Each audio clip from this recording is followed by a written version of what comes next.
Andrew, welcome to the Freedom Pact podcast. Thanks for having me. It's a pleasure.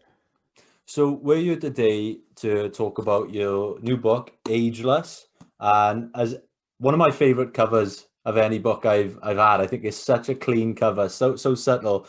But talk to me a little bit about this guy here and why he's so significant.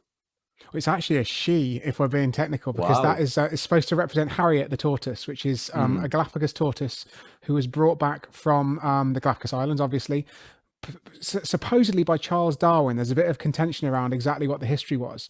But this tortoise, she lived to 175 probably. We can't be sure of exactly what her age was because obviously it's very hard to age a tortoise, and they didn't bring her back from an egg. They brought her back at, when she was probably already about 20 or 30 years old. But the thing that's really exciting about tortoises isn't just that they live a very long time, it's that they are what's called negligibly senescent. And what that means is that their risk of death doesn't change as a function of how old they are. So if you think about humans, our risk of death doubles about every 7 or 8 years. And yet a tortoise, its risk of death stays the same throughout its adult life. And so that means in a sort of statistical sense, we can imagine that tortoises don't age.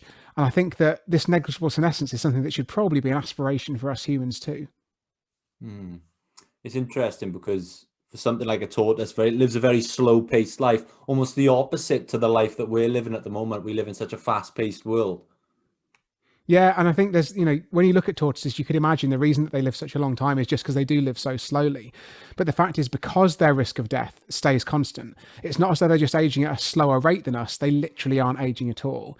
So, because you can imagine the longest lived vertebrate, so the longest lived animal with a backbone, is something called a Greenland shark, we think. And these sharks, they can swim around in the icy cold waters of the Arctic for about 400 years, maybe longer. That's just the oldest one we happen to have found. But it could just be because their metabolism's working really slowly. They're obviously cold-blooded, so they're, everything's just happening at a reduced pace. Maybe they're just experiencing a similar life course to us, but just drawn out over such a long time because everything's happening so slowly. But what's more exciting about things like tortoises and various other animals is that because their risk of death doesn't change with time, it's not just that everything's happening more slowly, it's actually that they aren't aging. There's a stat you give in the book that 150,000 people die every day, about 100,000 of them being due to aging. So when we look at that statistic, and arguably what the book is about is aging being a disease. Now, most people, maybe myself, until I stumbled onto the work of David Sinclair, I never thought about it as a disease. Why do you define aging as a disease and not just something that is natural?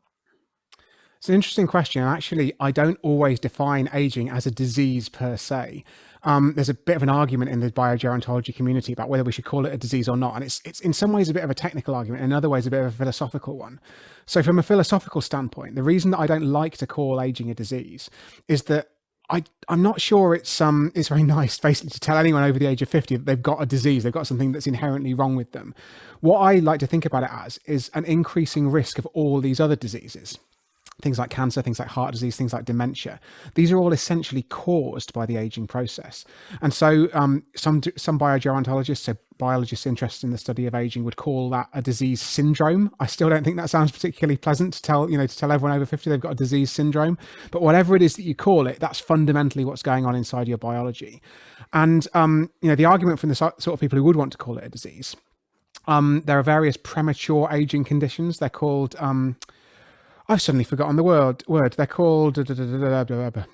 I've completely lost it. What is it? I think I must be going senile myself at my mid-30s. But there are these premature aging conditions. Progeria, that's what they're called. So pro meaning advanced, and geria from the word for aging. And people who suffer from these progerias, what happens to them is they basically age. There's one variety of it where you basically age rapidly over about 10 or 15 or 20 years. You can die. I think the average age is 13 of a heart condition. And there are others. There's one called Werner syndrome, which basically you die in about your 50s of probably cancer or a heart attack as well. But what's striking about these conditions is that you get wrinkles, you get grey hair, you get a lot of the external signs of aging happening at this incredibly accelerated rate. And obviously, because that's happening prematurely, we do call it a disease. So it's an interesting question. Why do we not call it a disease when it happens at the natural time? It's interesting. I mean, the last two books I read, so the latest being yours, which the subtitle is The New Science of Getting Older Without Getting Old. And the book I read before that was by Seneca the Younger, called On the Shortness of Life. Two very different approaches. But it makes me wonder, with all I'm big into Stoic philosophy, and a lot of it is accepting mortality and accepting that life, life is short. And it's something we're all taught from a young age. Why have we as humans just accepted aging as something that happens? Why have we never really, looked at approaches like yours? Why are your approaches so innovative? Surely this is something we should have looked at before. It's really remarkable, and I don't think I can fully understand the reason from a sort of psychological point of view. I think partly it's just that it has been such a feature of the human condition for such an extended period of time that it's quite difficult to imagine a world in which we don't age. And because it's not just humans either. If we look at our pets, if we look at the farm animals that we've always kept, throughout our history, these creatures all age in a surprisingly similar way to us. They often do so more quickly. Our cats and dogs obviously die much sooner than we do, but they lose their sight, they lose their hearing, they get frail. They eventually get cancer and heart conditions as we now understand them in the modern world. So it really does just seem like this inevitable fact of life. And you can totally imagine back in ancient Greece with no idea of the science, people were looking for fountains of youth, and there were these myths around them, and there were, some completely ridiculous ideas that have been tried throughout the centuries. I think the most disgusting and bizarre of which was sewing monkey testicles to people in an attempt to slow down their age, which was at some point popularized in the early 20th century. But aside from these sort of quacks peddling these bizarre elixirs and treatments, most people just have to come to terms with the fact that this is something that's going to happen to them. And so, it is, being literally stoic to think, well, this is an inevitability. I'm just going to have to steel myself to that fact. And I think the unique thing about our current period in history and the history of medicine and the history of biology is that we're finally at a point where we can think about intervening in the aging process. We've finally got an understanding of why it is we age. We've got lots of different ways in the lab of slowing and reversing aging in cells and in animals, and we're just starting to do that in people. So I think this is, that's why in the past it probably would have made sense to just make our peace with it and come to terms with it. Whereas now I think trying to think about it as a medical problem and something that we can treat and something we can do something about makes a lot more sense. What would you say to those people who might be listening right now and they're thinking, Andrew, Lewis, aging is something that's natural. It makes the world go round. We need it to keep pollution down. It's not normal to try and extend your life. Just enjoy it for what it is. What would you say to those people? I'd say that that's an example of what I think in philosophy is called the naturalistic fallacy, which is this idea that because something's natural, it has to be good. And actually, you could have made very similar arguments about some of the biggest killers in the past. If you look back at the 19th century, for example, huge numbers of people were felled by infectious diseases, tuberculosis, smallpox, these horrible ways to die. And you could imagine being back then, people making exactly the same arguments when life expectancy was 30 or 40 years old. And just saying, well, that's just the amount of time you get. That's your allotted amount of life. And, this huge amount of suffering, these horrible diseases, they're just nature. They're natural. We shouldn't do anything about them. The fact is we're now in a fortunate position where most infectious diseases, save the obvious pandemic that's raging at the moment as we record this, we've managed to put back in a box. We've got antibiotics, we've got vaccines, we've got things that have dramatically extended our lifespans. So, just to looking back in the 19th century, when life expectancy was 30 or 40, life expectancy around the world today is over 70 years. So we've really pushed back all of those historical causes of death. And what we're left with now are these sort of modern causes of death: cancer, heart disease, dementia, etc., all these things caused by aging. And so I think to take the same approach as doctors were doing at the beginning of the 20th century, and public health specialists trying to stamp out these infectious diseases, I think the next stage in trying to prevent human suffering is to go after these diseases of aging. It's interesting. I've spoken to two other longevity experts on the show, Dr. David Sinclair and Dr. Gil Blander. And when I asked them both why they do what they do, they said to me quite bluntly, it's nothing deep. There's nothing to it on a spiritual level. I just want to live longer, and I'm sure 99% of the population do. But for you personally, how did your journey with this begin, and why did it interest you so much? I think I'm someone who's very driven by the sort of the numbers and the statistics. And you mentioned earlier that of the 150,000 people who die every day on Earth, 100,000 of them die of aging. So it's actually more than 100,000. So it's more than 2/3 of deaths are caused by this single process. So that's the first statistic. The second thing is that as I started reading more about the biology of aging, this was actually in sort of 2010, 2011 time. I was just coming to the end of a PhD in physics, actually, so not in biology. But I just thought, look at the scale of this problem. But as you start to look at the biology, you realize there's an awful lot we can do about it. There are experiments that showed how we can slow and reverse aging in the lab. And you just think, if we can make these, these cells, these mice, these worms, these various organisms in the lab live longer, healthier lives. And we know that aging is by far the biggest cause of death, and by extension, I think the biggest cause of suffering, because of all the diseases that kill you. Those 100,000 people who die a day of aging, most of them don't just, stay fit and healthy, then fall over, or perhaps die in their sleep one night. If you have a heart attack, that's normally going to be preceded by years or decades of slow decline of your cardiovascular system, which makes it harder to get about the house, harder to do stuff, harder to play with your grandkids. So it's all just this sort of tsunami of death and suffering, to put it in this, to put it in its the sort of morbid, stark, real light that it's in. And I just had to do something about that. I thought, if we've got the biological tools, the biological capability, this is what I want to do. Well, the pessimists among us might think is, too good to be true, but, human life expectancy has been rising like clockwork throughout human history. Do we have any reason to believe that that is going to slow down or plateau at all? I don't think we do. And there's been some research into this, looking back across the sort of last 100 years or so, and these predictions of when life expectancy might plateau.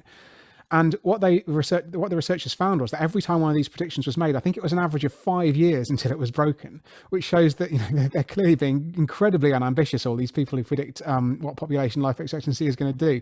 It's not as though it got defeated 20 years later.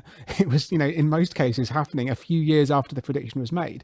Because there is this natural pessimism, and I think there's a natural skepticism in scientists and demographers as well. So, you can see why people try and be cautious in their predictions.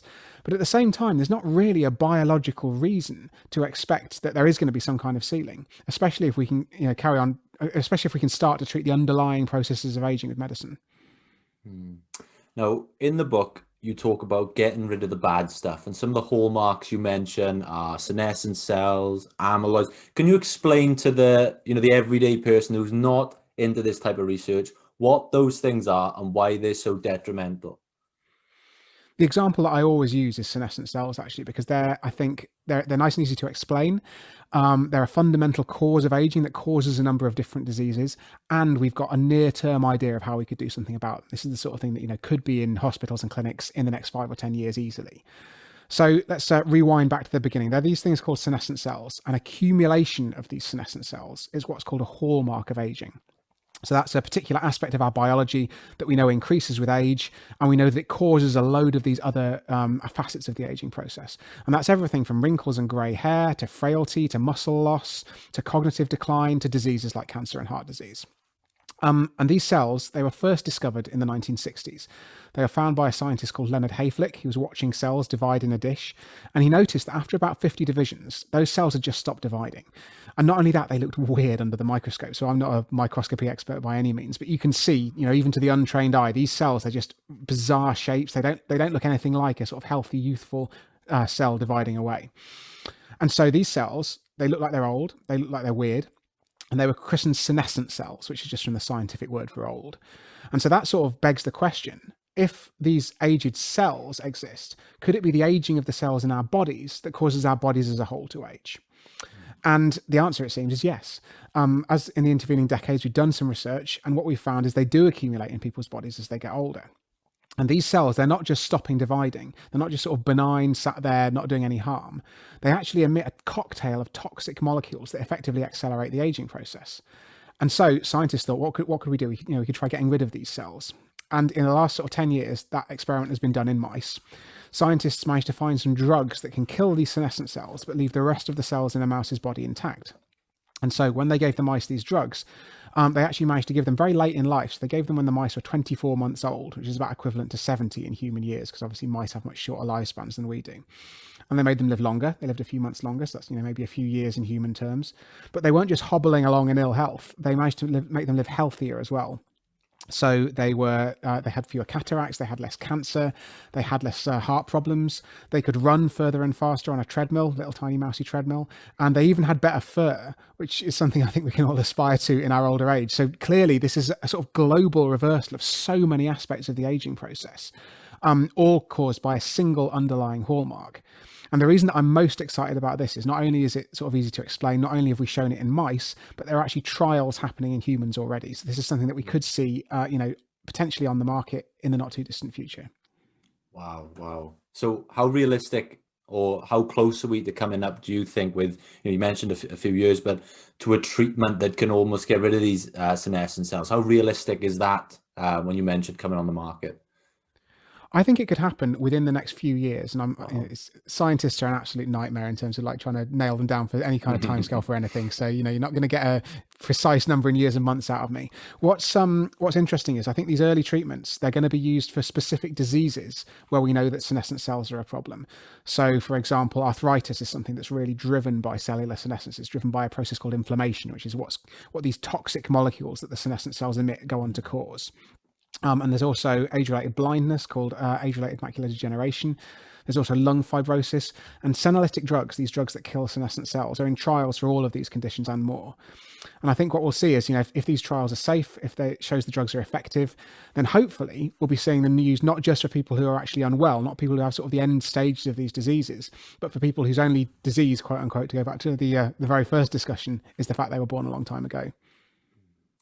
Whenever I mention aging on the social medias or the newsletter, one of the words that comes back to me more than any from listeners is Alzheimer's. I think everyone is terrified of this thing. Now, could you explain what is actually happening in the brain during that process? And I mean, how can we remain conscious of it? Are there any preventative measures we could be taking on a daily basis? Alzheimer's is phenomenally complicated, and there's been a theory for a number of decades, in fact, that the primary driving force behind the dementia in your brain, so the end point is that your neurons start to die, your brain cells start to die. The real question, that's still an outstanding question in the scientific community, is what causes the cascade of events that ends with those brain cells dying, and the connections between them being lost and all that sort of stuff, which causes you to lose your memory. You can lose all kinds of brain functions. And a leading hypothesis for these last few decades has been what's called the amyloid hypothesis. You mentioned amyloids as one of these things that you want to try and remove from our aging bodies. And that's because there's a protein called beta amyloid that can build up in your brain. It can stick together into these sticky things called plaques. And these form, they're visible to the naked eye in people who've got very advanced dementia. And as these plaques build up, they can basically strangle the brain cells and kill them. What's really fascinating is that hypothesis has come under a lot of fire in recent years because we now have drugs that are very good at clearing this amyloid. But the problem is that although we can clear the amyloid, you can do a scan and show that someone's brain has had a huge amount of it removed, it doesn't reverse the dementia. And the problem might be that so the sort of last stand of this amyloid hypothesis is that we're intervening too late. We're coming at a point where the brain's already been strangled by the amyloid, the cells are already dead. So even if you take away sort of the root cause of it, then the brain's already ruined. So there's nothing you can do. And so what's going to be the final test of this hypothesis is that they can give these anti-amyloid drugs to people who have an early onset form of the disease. So that's a form of the disease that doesn't occur in your 70s or your 80s like it does in most people, but one that can occur in even as early as your 30s, more commonly in your 50s, due to a particular genetic problem that you've got, that you're born with. And so you can identify these people in advance by looking for those genes, and then you can give them these treatments potentially years or decades before they would go on to develop Alzheimer's. And those trials should be reporting soon to find out whether giving these drugs preventatively is something that's powerful enough to sort of reverse or block the course of this disease. But there are also a load of other hypotheses. And I think there's some reason to be optimistic that treating these other kinds of aging are going to, treating these other underlying causes of aging, I should say, are going to have benefits on our brain health as well. So because this amyloid hypothesis has been under so much fire, because it's been so uncertain whether it's true or not, it's basically allowed 1,000 other hypotheses to bloom. And one of them is that it's related to inflammation. So perhaps getting rid of some of these senescent cells, which drive that inflammation, could have a beneficial effect on the brain. There are even sort of wilder hypotheses that it might be related to bacteria or viruses, because sometimes inside these amyloid plaques, you find bacteria and viruses. So we're really not entirely certain what causes it, but there are ideas and there are treatments being developed, and we're basically just going to have to try things and see what works. In terms of prevention, it's surprising to me, actually. It's something that's quite counterintuitive, is that you can get a great deal of benefit in terms of your cognitive health by doing a lot of what sounds like quite boring basic health advice. So for example, getting enough exercise, you might think that exercise is only good for your heart or good for your muscles. So it's good for your cardiovascular system, it keeps you physically fit. but it also has huge knock-on effects in other parts of your body, and your brain is a really good example. So, keeping fit is actually a good way to stave off dementia, and it's also a good way to stave off certain kinds of cancer. So I think what you find, and something that's really excited me while writing the book, there's a chapter on health advice, and understanding the aging process really shows you that a lot of, what you might ordinarily consider quite boring, basic, yawn, heard it all before sort of health advice, actually literally slows down the aging process. And that's really compelled me to, get out and do a few more runs than I would otherwise have done. No, I love the boring health advice, man. That's something I definitely want to come on to later, because I think it's a lot more actionable for people. I mean, if someone's listening to this, it's actually stuff they can take away, not just, pray that the scientists come up with a treatment, if you know what I mean. Yeah. Now, there's a word you mentioned in the book that grabbed my attention. That's the microbiome. On this show, we've as a friend of the show, he's come on a few times, Dr. Will Bolshevich. He specializes in gut health. He's known as the Gut Health MD. And we've explored the microbiome with him and how it affects, general day-to-day health. But what do we know about the microbiome, and can it affect the aging process at all? It really looks like it can. It's a really emerging field of science. So when I was structuring the book, the main structure is to look at these individual hallmarks of aging. So we've already talked about accumulation of senescent cells. I've got 9 others in my book. And actually, that means I've got 10 in total, just to do a bit of simple maths for you. And it was actually based on a paper that was published in 2013 called The Hallmarks of Aging. Now, the Hallmarks of Aging only has 9 hallmarks. And one of the reasons that I've got 10 is that I added one. And the one that I added was the microbiome. The reason being that in the last few years, the amount of evidence about its effect on aging has just exploded. And there are a few different ways that we can understand how it works. I think the most compelling is some experiments in organisms called killifish, which are these short-lived fish that are native to Africa. They live in these tiny ephemeral pools. So they're basically puddles, frankly. And the fish, they have to, be born, they have to grow up, they have to reproduce, they have to die. And they do all that over the timescale of just a few months. But what's interesting about them is because they're vertebrates, they're animals with a backbone like us, they've got quite a complicated gut microbiome that's similar to the one that you find in humans. But because they only live 3 or 4 months, you can obviously do those experiments on a much shorter time scale than you could if you were trying to do the same thing with humans. So what the scientists did was they did what's called a microbiome transplant, i.e. they moved the microbiome from one fish to another. And the way that they did that was they got some older fish, and they cleared out their whole microbiome with a really potent cocktail of antibiotics, which would just kill all the bacteria, all the organisms inside them. And then they allowed them to share their tank with younger fish. And basically the fish eat each other's poo, which is quite delightful. But the end effect is they end up with a youthful microbiome. They end up with all the youthful bacteria that are found inside those younger fish. And what they found was that the fish lived longer. They lived longer in good health. And, you obviously can't do like detailed studies into the heart health and whether they get cancer and all this sort of stuff with fish. The other thing they noticed was that they had what seemed to be less frailty because they dart around the tank more, which is a behavior more normally associated with younger fish. So it really does seem as though the microbiome has a big effect on aging. And although we haven't totally nailed down exactly what that effect is and how we can improve it in humans just yet, there's a lot of really promising research. Now, if we talk about looking after your microbiome, maintaining a healthy microbiome, you mentioned, and I think a lot of people's mind would go straight to probiotics, prebiotics. How do they have an effect on the microbiome, and what are some good examples of maybe how to introduce them into your diet? And your advice would be on, because everyone would just go out, they'd say, I'll buy some, I don't know what a brand is, Activia or something like that. But what would you say is something actionable that our audience can take away today and start introducing these things into their diet? Do you know what? I think we're not quite at the position yet where we know exactly which bacteria and which pro and prebiotics. So probiotics are the organisms themselves, and prebiotics are nutrients that will feed those organisms. And you can also get something called a symbiotic, which combines the two into a single drink or biscuit. Or there are various different ways you can deliver these things. And there is research ongoing, and I'm quite sort of excited that in the next few years we'll have some actionable ideas of things people can genuinely go away and take. But for the moment, there's a lot of uncertainty around this stuff. So if you do go and buy your Actimel or whatever it is from the supermarket and you drink it, it's very hard to know exactly how many bacteria are in those drinks. It's very hard to know how many of those bacteria survive the journey through your stomach, because most of your microbiome lives in your intestines, which is the bit down here beyond your stomach, and your stomach is a very acidic environment. And so, it's quite difficult to know, how many bacteria make it through that. And then is that enough bacteria to make a meaningful difference to your microbiome? We don't really know the answers to those questions at the moment. And like I say, I think we will in the next few years. So it's certainly something to keep an eye on.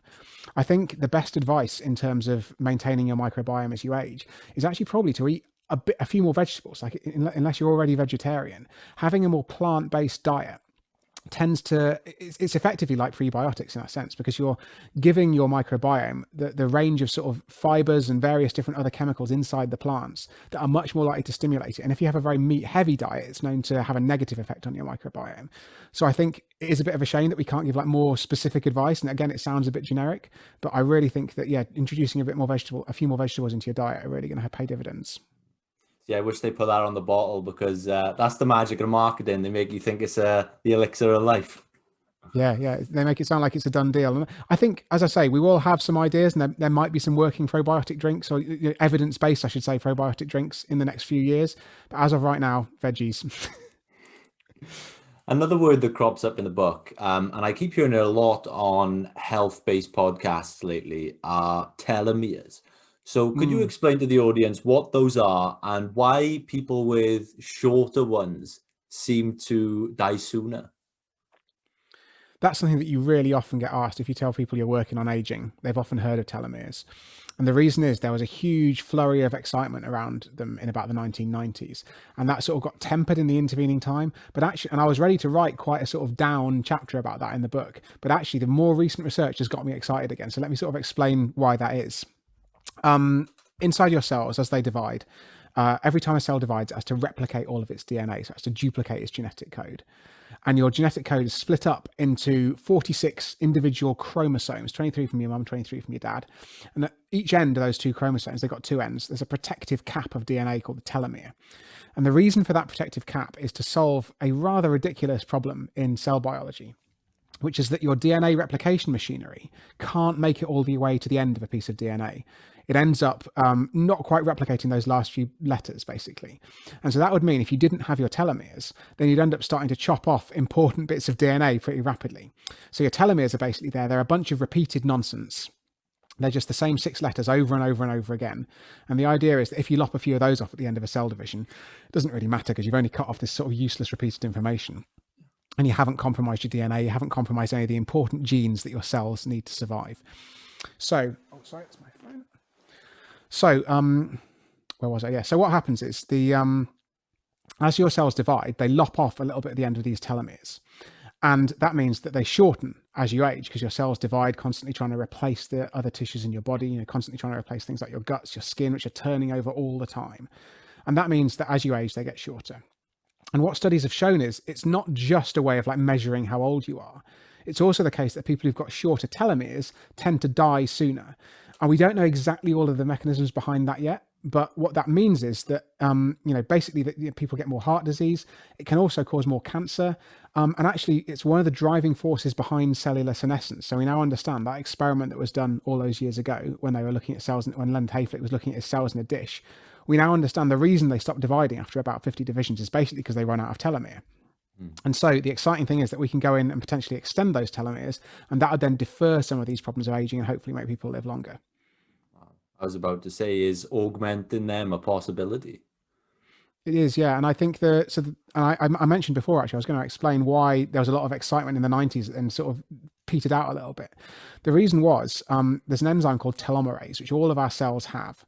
And what that enzyme can do is extend those telomeres. It can add more copies of those repeated things onto the end of your telomeres and make them longer.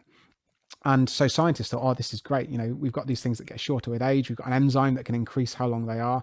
Let's add some of that enzyme back into our cells and make, more telomerase, make longer telomeres, and let's see if the animals live longer. And what they found was they added an extra copy of the telomerase gene into mice. And those mice, they just got absolutely terrible loads of cancer. The reason being that a cancer, what fundamentally cancer is a cell that's just divides and divides and divides and divides, and it keeps on dividing, and that effectively infinite division allows it to form a tumor. And if that tumor gets big enough, it can metastasize, it can travel around your body, and that's how cancer goes on to kill you. So having active telomerase is something that it's sort of pre-ticking a box on cancer's list. There are various things that have to go wrong in your cells in order for cancer to happen. And telomerase, activating it is one of them. You have to find a way to extend your telomeres. And the way most cancers do that is to activate telomerase. So these poor mice, they effectively had that pre-ticked box. And so they were more likely to go on to develop cancers. And so everyone went, we went from amazing immortality enzyme to terrible cancer-causing enzyme over the course of a few years as those studies were done. But what's quite exciting is we've since done more subtle experiments where we've managed to extend telomeres without increasing the cancer risk. And I think the key to this is to extend them in a way that doesn't leave the telomerase on all the time.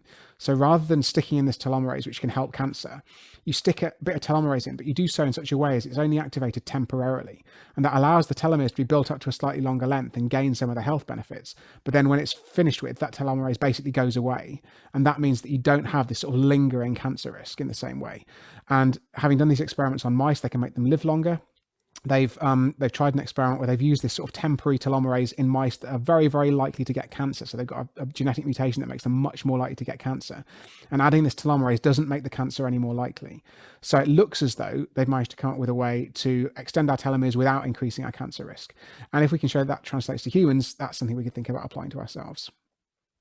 Another big buzzword that I hear everywhere on sort of health podcasts and doctors is mitochondria. And why is the decline of it so detrimental? And is there anything we can do to sort of intervene and slow that process down? Mitochondria are often described as the powerhouse of the cell. It's a bit of a cliche. The reason being that they're the part of our cells. There are sort of hundreds to thousands of them inside most cells in your body. And what they do is they generate energy. They effectively, turn our food into the energy that our cells then use to do various different things. And that can be, movement for muscle cells or firing nerve impulses if it's cells inside your brain or whatever it is the cell needs to be doing. So obviously they're crucial to our biology because they're the way that we generate our energy. They're the way that we, basically they keep us alive. And the problem is that as we get older, they decline in function, and that obviously has obvious negative consequences. And there are various things we can do. We're not exactly sure which one of them is going to work yet. I think one of the most exciting in the short term is something called mitochondrially targeted antioxidants. So a lot of your listeners might have heard of antioxidants. They're a really big thing, particularly in the 90s, but actually quite a lot of people still do take vitamin pills basically for their antioxidant properties. And the reason for that is that mitochondria, when they generate their energy, the reactions which generate energy obviously involve a lot of energy, like by default. That means they have to have very reactive chemicals, things like oxygen, things like sugar. They're very reactive chemicals in our bodies. And sometimes the mitochondria will be passing the chemical, basically doing the chemistry that allows them to generate this energy. And they'll fumble a bit of the chemistry. And that can generate something called a free radical, which is a chemical that is voracious. It'll just like run around the inside of your cell, damaging any molecule that it comes into contact with. And the idea is that an antioxidant is something that can soak up those free radicals. It can stop them doing that damage. And so there was something called the mitochondrial free radical theory of aging, said that the damage caused by these free radicals is ultimately what caused the aging process. And so if that is the case, then what you should find is that if you give people antioxidants, that soaks up those free radicals, slows down that damage, and potentially slows the whole aging process down. Now, unfortunately, that turned out to be a massive oversimplification of the problem, basically. Because, and perhaps with hindsight, it shouldn't have been that surprising, because mitochondria have been a fundamental feature of life for probably about 1 billion years or maybe a bit longer, so an incredibly long time. And that means that evolution has had a huge amount of time to come to terms with the fact that we have free radicals. And in fact, not only has it come to terms with that fact, they're used for various processes inside our cells. So they're sometimes used as signals to send messages from one part of a cell to the other. I think the most amazing use for free radicals that I've come across is they're used by our immune system. Our immune cells generate loads and loads of free radicals on purpose and use them to fight bacteria. So, evolution has gone, well, there are these really like highly reactive chemicals. They're produced as a sort of natural byproduct of being alive. I can't just sit by and let these do their damage. I'm going to have to not only come up with ways to mitigate them, but also come up with ways to use them. So they're clearly really important molecules, or rather really important chemistry.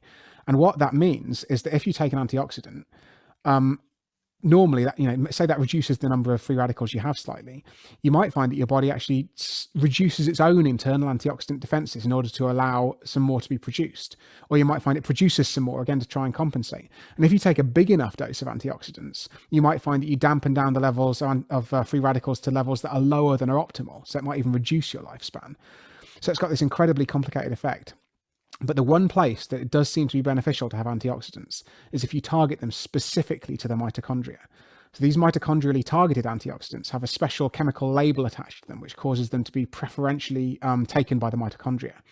And that means effectively you stop the free radicals where they happen. And it's thought that because the mitochondria are ground zero, they're somewhere that generates a huge amount of the free radicals that are present in the cell. Perhaps they're also the place where the most damage occurs. And so if you have a free radical neutralizer that's localized specifically there, maybe it can improve our health in ways that an antioxidant that just targets the whole of the cell and the whole of your body can't. And actually the evidence from experiments in mice is that it does benefit their health and it does extend their lifespan in a way that just general antioxidant treatment simply doesn't. One of the big things that when you see longevity experts or doctors on podcasts or YouTube channels, I think the most asked question and the most clickable video there could be is longevity experts daily supplement list. Everyone's going to click on that.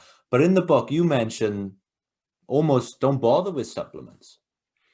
Yeah, I don't take any supplements myself. I think the evidence is that if you look at the biggest, best trials we've got, so what are called systematic reviews, which draw together all of the different evidence on all of the different vitamin supplements there are, not just looking at a single individual trial that might be sponsored by a company, might only have 20 people involved. They pull together these trials with hundreds of thousands of people in total when you aggregate all the statistics together. And what they find is that most antioxidants or most vitamin pills just don't do anything. And some of them can even reduce your lifespan. So it just, it makes me think, these sound like positive things. Vitamin sounds like something healthy, something you find in fruit and veg. And it's something actually that a huge number of people do. I think over half of Americans take vitamin supplements on a regular basis. But the fact is the evidence just isn't there. Wow. See, I have the urge to go into my cupboards and throw my vitamin D tablets in the bin now. So actually, I should say vitamin D is the one thing that I'm taking at the moment because the benefits of it on lifespan are fairly contested and it's not very certain. There's the health advice at the moment is that people who live in sort of northerly latitudes, as we both do, who aren't getting enough sun in the winter should be thinking about having a vitamin D supplement. But the thing that pushed me over the edge, even though they don't extend lifespan, is this idea that it might impact on respiratory diseases and therefore might be slightly preventative of coronavirus. Now, the evidence, I should emphasize, really isn't there in terms of, demonstrating that it protects you or demonstrating it'll make the disease any less bad. But the fact is, I think vitamin D supplements aren't harmful. And so even though I think it's perhaps even unlikely they'll make any difference, I'm willing to take the gamble of anything that will get me a slightly reduced, probability of having COVID. Yeah, man. I mean, I have quite a few friends who have, I think they probably watched one too many episodes of the Joe Rogan Experience, and they have these tubs with Monday, Tuesday, Wednesday, and it's all their vitamins for the day, and there's all these supplements I've never even heard of. And I remember, a few weeks back, I was thinking to myself, maybe I should get onto this. Maybe I should look and ask some questions. But after reading your book now, I think it's safer just not to bother than to jump in unknowingly. Wouldn't you say so? I think so. And I think the fact is that we're going to know a lot more about this stuff over the next few years in terms of the longevity, sort of not just the supplements, but the actual medicine. We're going to have trials where we can say, this particular senolytic is useful, or there's a drug called metformin that's being tried out for anti-aging. And some people do take that speculatively, but we're just going to know the answer in 5 years' time for that particular drug. And in terms of the vitamins and stuff, and like even a lot of the dietary advice, I think we're probably going to have cured aging before we've worked it out. Because, if you got your tubs with Monday, Tuesday, Wednesday, etc. written on them, it's just imagine the number of different permutations there are, like whether you had your Tuesday tub on Monday, or like whether there's this idea of intermittent fasting where you only eat every other day, or like time restricted feeding where you only eat for certain periods of time in the day and that sort of stuff. There are just so many variations of which vitamins you have when, or what food you eat when. I don't think we're ever going to be able to do a study, particularly in humans, who obviously we live a long time, and it'll be frankly unethical to like exactly prescribe what we ate for decades. So I think we're going to have sorted out aging. I think we're going to have cured all diseases before we fully understand nutrition. Now, I want to jump in. You mentioned it might be some of the boring stuff. I find it fun. I want to jump into some of that. And you make some lifestyle factors, and you make a reference in the book. I'm a big Agatha Christie fan. You mentioned the Murder on the Orient Express example, in which it's not just one factor that's responsible. So I want to go through a few with you now. The first one that sort of caught my eye, and obviously I've listened to a lot of podcasts on health. I've interviewed longevity experts. I've never once heard anyone mention the relationship between teeth and heart disease. So I imagine our listeners right now are probably taken back a bit by that. What is that relationship between tooth decay and heart disease? I can't fathom that. Yeah, that was one that surprised me as well, and I think it's really fascinating because as you understand more about the biology of aging, it can both illuminate which health advice is useful and which is just bunk, but it can also find some of these really weird examples, and I think this is probably one of the strangest ones. So if you go back to the 1990s, this is when this relationship was first observed.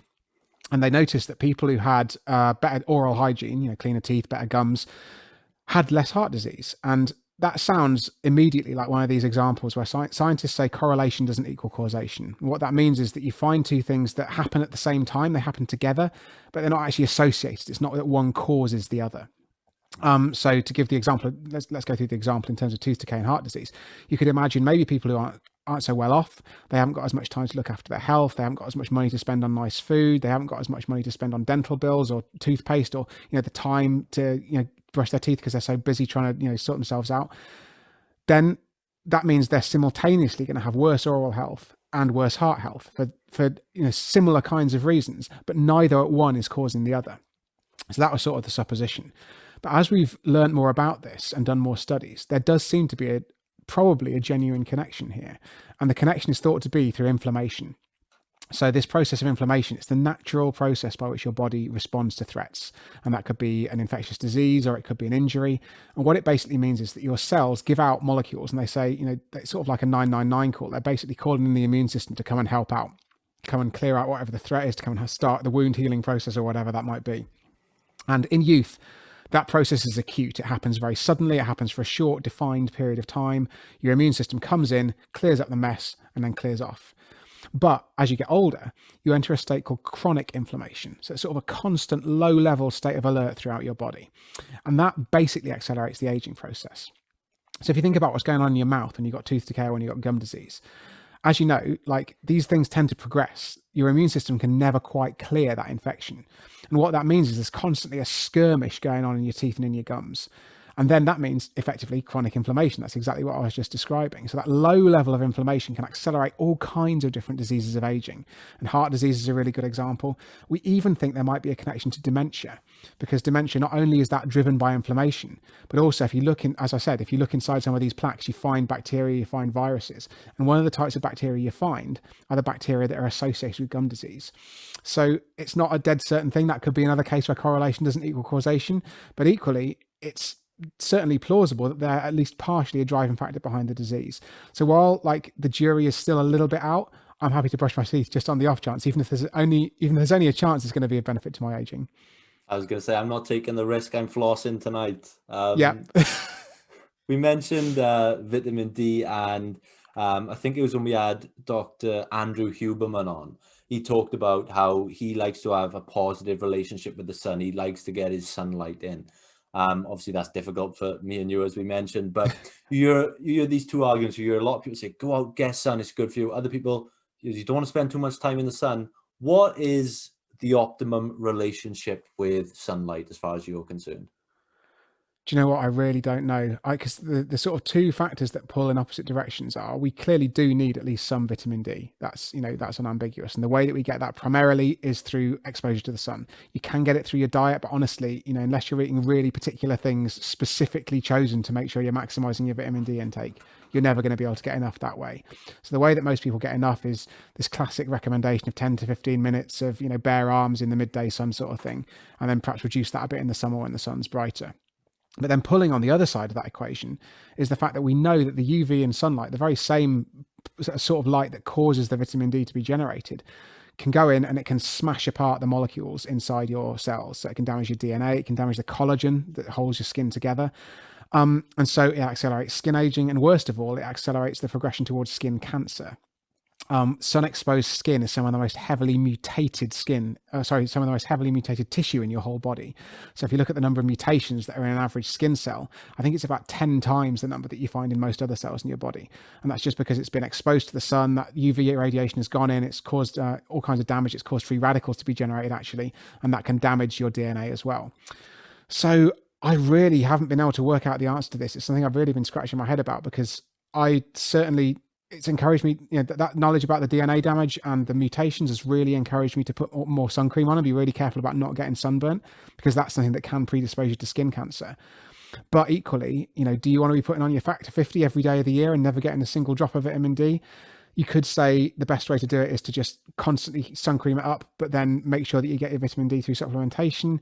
But I just think that the evidence isn't there. We haven't got the trials. There's some observational evidence that says that people who get more sun exposure tend to be healthier, but that's just riddled with the potential for these correlation isn't causation type issues. Because, the sort of people who get a lot of sun exposure, they're probably getting a lot of time outside, they're exercising, they're sunbathing, they're having a relaxing time, their lives are, they've got more free time in their lives.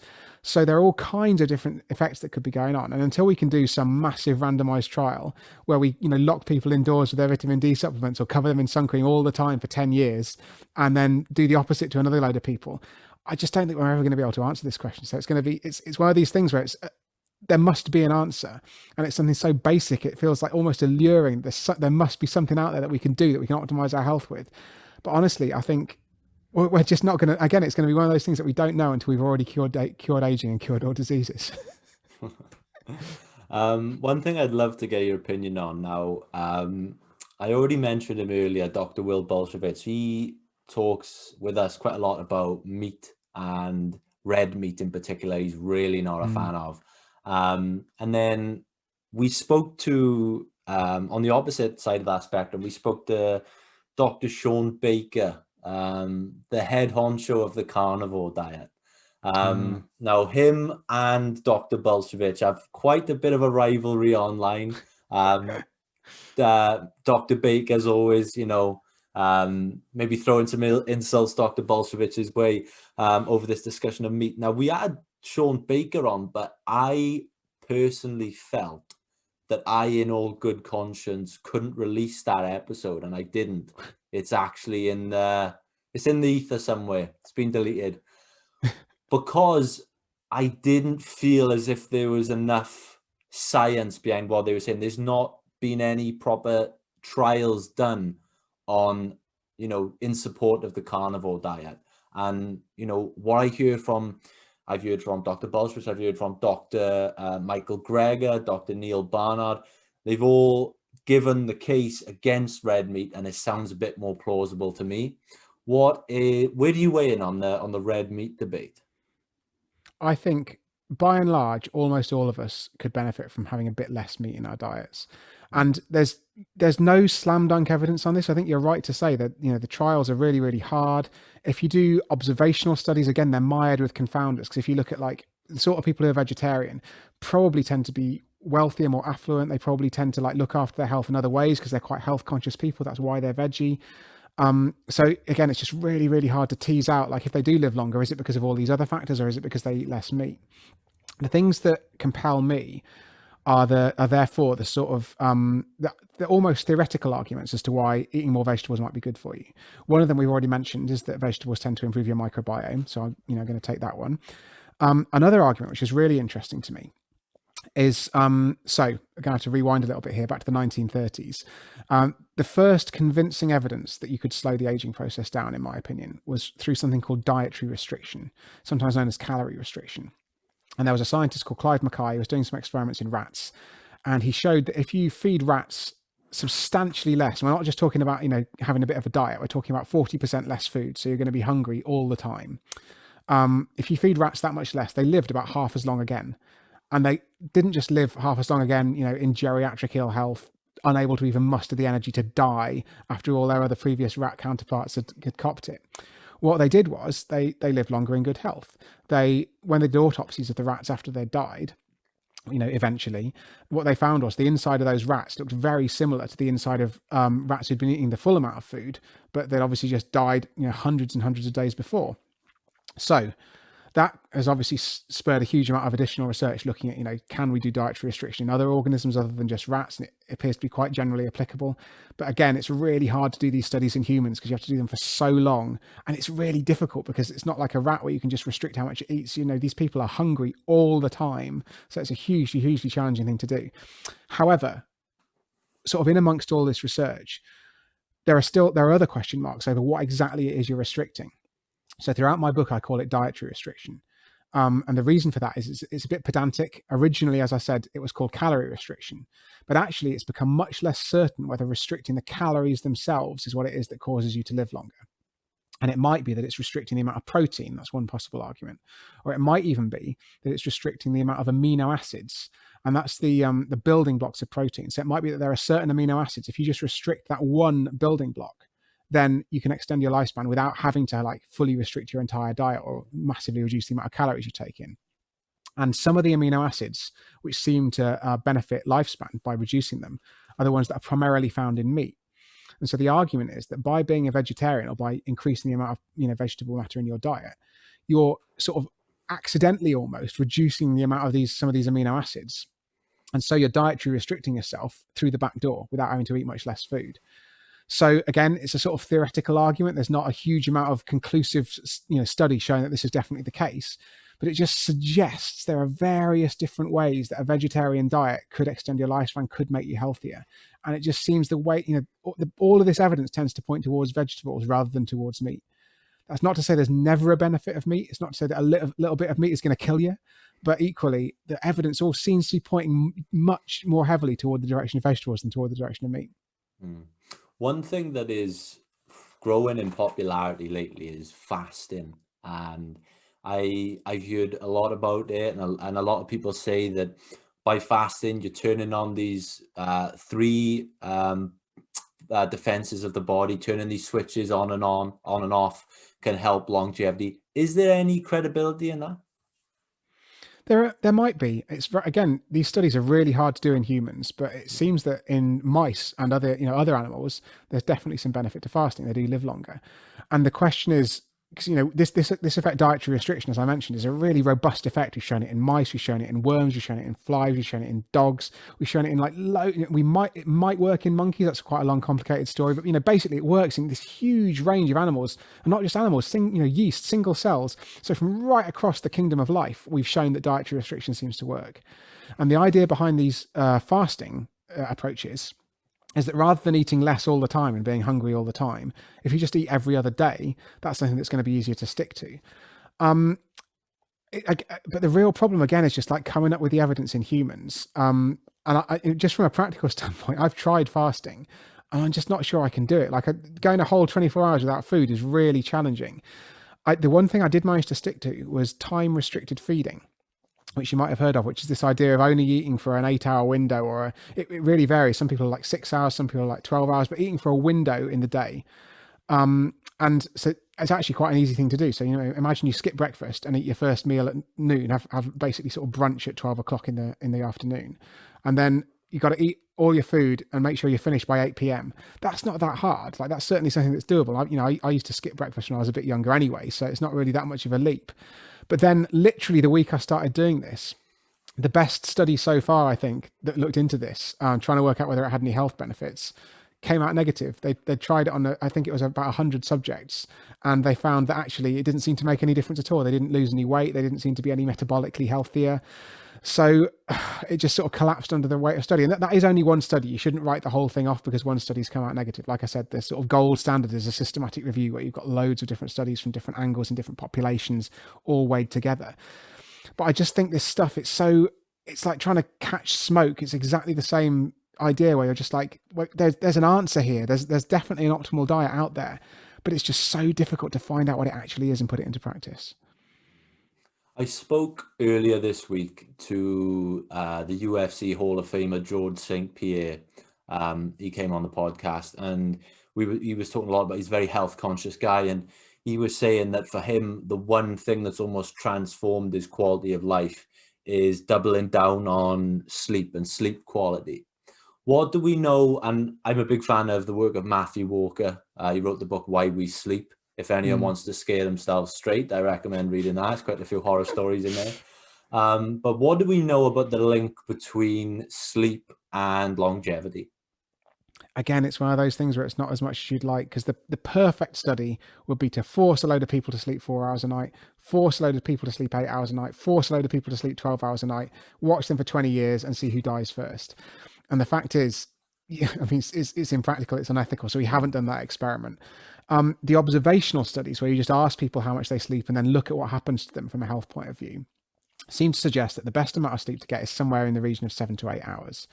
And the reason for that is that if you sleep longer than that, it seems to be bad for your health. And if you sleep shorter than that, it seems to be bad for your health.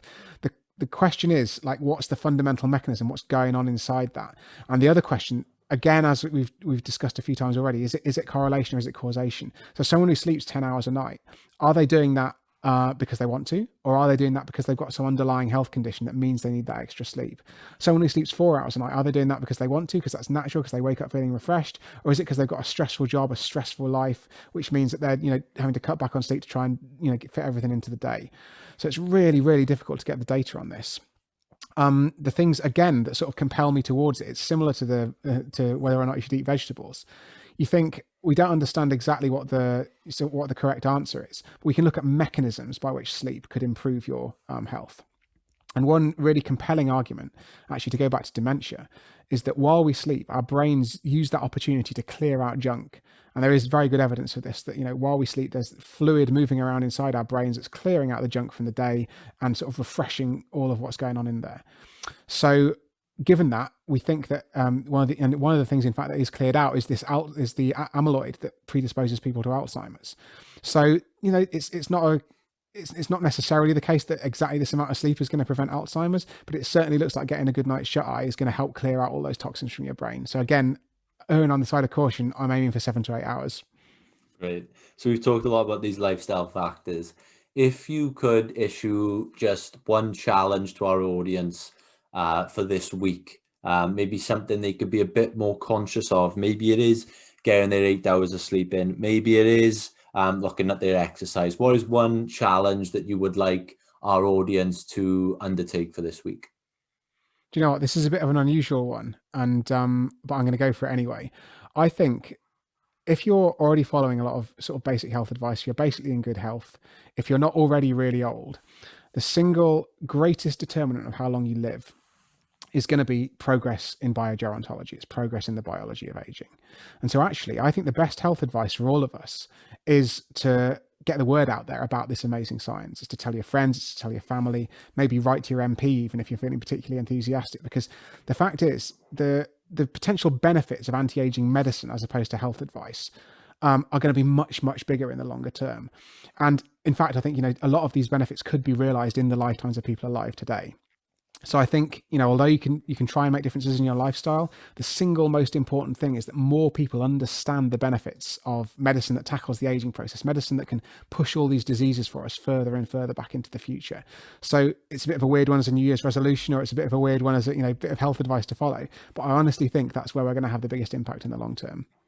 I love it. And one of the ways to do that is spread the word about this book.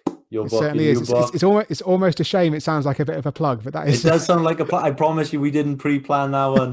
That just came naturally. So I thought, you know what, it's a good chance to wrap it up perfectly there. So while we're on the subject, where can everyone watching, listening, find out more about the book yourself? Maybe buy a copy. So if you want to buy a copy of the book, you can go to ageless.link and you'll find loads of different ways that you can buy it. Obviously, you can get it on anywhere you get your books. If you want to find out a bit more about that, I've also got a YouTube channel where I've uploaded a couple of videos about aging, and I've got more in the works, which is at youtube.com/Dr. Andrew Steele. That's Dr. Andrew Steele, all one word. And I'm on Twitter. I'm at Stato. So if you want to follow all the latest updates, that'll be there as well. Perfect. My last question for you is, what's next for you? You've got this book come out. Obviously, you're focused on the launch now. You mentioned your YouTube channel. What's the next big project for Andrew Steele? It's a great question. I'm trying to work it out, to be perfectly honest with you. I think I'm going to ride the wave of this book for a bit, try and make a few more videos, which is something I'd really been hoping I'd be able to do more during the writing process. But it turns out writing a book takes a really long time. Who knew? So I'm just going to try and focus on a few of those things and just see if I can spread the word. Because honestly, I think a lot of authors say that their book topic is really, really important, and partly it's to sell books. But the reason that I went into this is because I really deeply care about getting the word out about this stuff. I want biologists to know, I want members of the public to know, I want, MPs and policymakers to know. So I'm just really going to be trying to get the word out there as best I can. I love it. And what I love about your book as well, there's an old saying that if you tell people that their bad habits are good for them, you'll sell a lot of books. You're doing the opposite. You're telling them that their bad habits are bad for them. And I do hope you sell a lot of books. I hope to sell some books anyway. Thank you so much for your time today, man. I've really enjoyed it. Thanks very much for having me. It's been a pleasure.